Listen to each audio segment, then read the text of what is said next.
ஸல்லல்லாஹு அலைஹி வஸல்லம்ட்ட ஒருத்தர் வந்தாரு, ஒரு நபித்தோழர் வந்தாரு. யா ரசூலல்லாஹ் ஸல்லல்லாஹு அலைஹி வஸல்லம், எனக்கு சில அமல்களை நீங்க எனக்கு சொல்லி கொடுக்கணும், அதை நான் செய்யணும், செய்யறதுனால நான் சொர்க்கம் போயிடணும். எங்க போயிடணும்? சொர்க்கம் போயிடணும். சொர்க்கத்தில் நான் நுழைந்து விட வேண்டும், நரகம் என்னிடத்தில் இருந்து தூரமாக வேண்டும். இந்த ரெண்டும் எனக்கு நடக்கணும், நீங்க அப்படி ஒரு செயலை எங்களுக்கு சொல்லித்தாங்க என்று ஒரு சஹாபி கேட்டாங்க ஸல்லல்லாஹு அலைஹி வஸல்லம். நாயகம் ஸல்லல்லாஹு அலைஹி வஸல்லம் சொன்னாங்க, 4 மட்டும் செய், நீ சொர்க்கத்துக்குள்ள போயிருவ, நரகம் ஒன்னை விட்டு தூரமாயிரும். எத்தனை செய்யணும் பாய்? 4 தான். இந்த 4 நம்ம செஞ்சிட்டோம்னா சொர்க்கத்தில் நீ நுழைந்து விடுவாய், நரகத்தில் இருந்து தூரமாகி விடுவாய். 1, சர்க்காரே ஆலம் ஸல்லல்லாஹு அலைஹி வஸல்லம் அவர்கள் சொன்னார்கள், அல்லாஹ்வை மட்டும் வணங்கு, அவனுக்கு இணை வச்சிராத. இது 1. 2வது, நபி ஸல்லல்லாஹு அலைஹி வஸல்லம் சொன்னாங்க, 5 நேர தொழுகைய கரெக்டா தொழுதுரு. 5 நேர தொழுகைய கரெக்டா தொழுதுரு.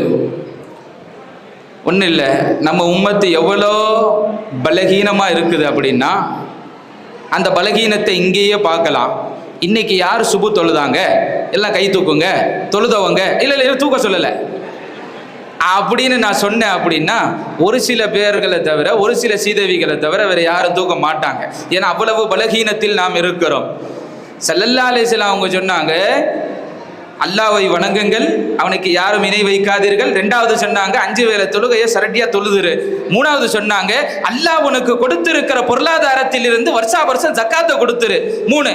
4வது சொன்னார்கள், பெருமானார் ரசூல் ஸல்லல்லாஹு அலைஹி வஸல்லம், உன்னுடைய சொந்த பந்தங்களை சேர்ந்து வாழு, அவர்களை அரவணைத்துக்கொள், அவர்களிடத்தில் நீ உபகாரமாக நடந்து கொள் என்று சர்க்காரே ஆலம் ஸல்லல்லாஹு அலைஹி வஸல்லம் அவர்கள் சொன்னார்கள். இந்த 4 ஒன்றை இருந்துச்சுன்னா சொர்க்கத்தில் நீ நுழைந்து விடலாம், நரகம் உன்னை விட்டு தூரமாகிவிடும். அல்லாஹ் கபூல் செய்வானாக.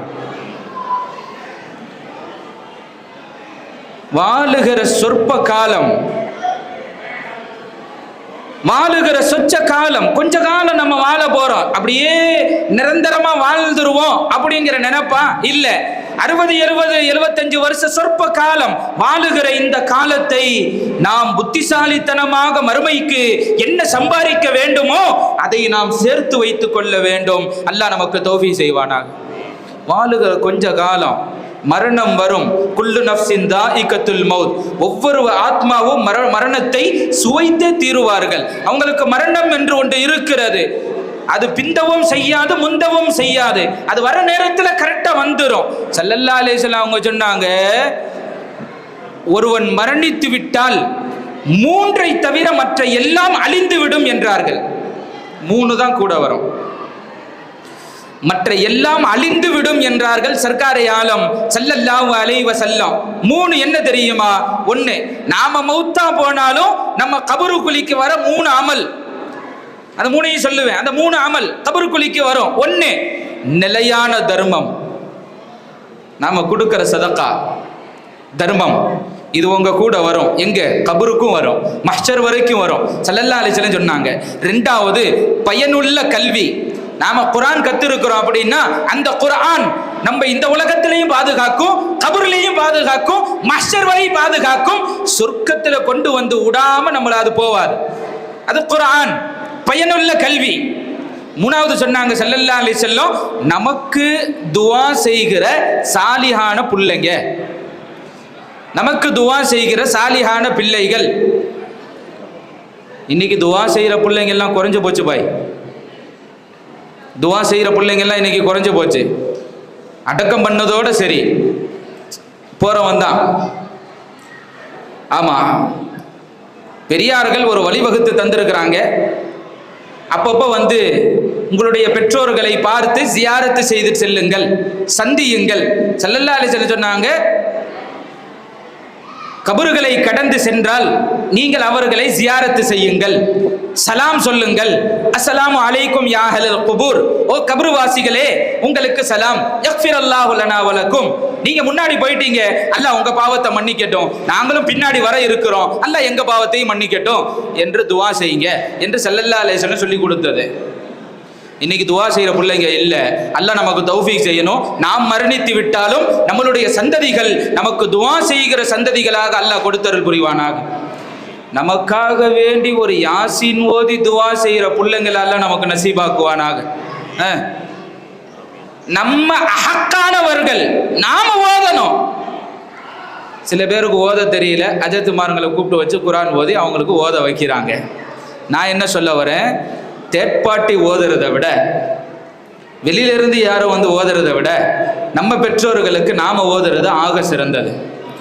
சர்க்காரி ஆலம் ஸல்லல்லாஹு அலைஹி வஸல்லம் அவர்கள் சொன்னார்கள், இப்னு மாஜாவில் ஹதீஸ் பதிவு, நீங்கள் உங்கள் பெற்றோர்களுடைய கபரில் நின்று துவா செய்கிற அந்த நேரம் எல்லாம் உங்களுடைய பெற்றோர்களுடைய கபரினுடைய அதாப அல்லாஹ் நிப்பாட்டி வைக்கிறானா.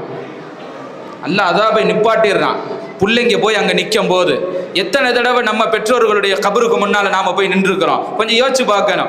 ஸல்லல்லாஹு அலைஹி வஸல்லம் சொன்னாங்க, 3 நீங்கள் மரணித்து விட்டாலும் உங்களை அது வந்து சேரும்.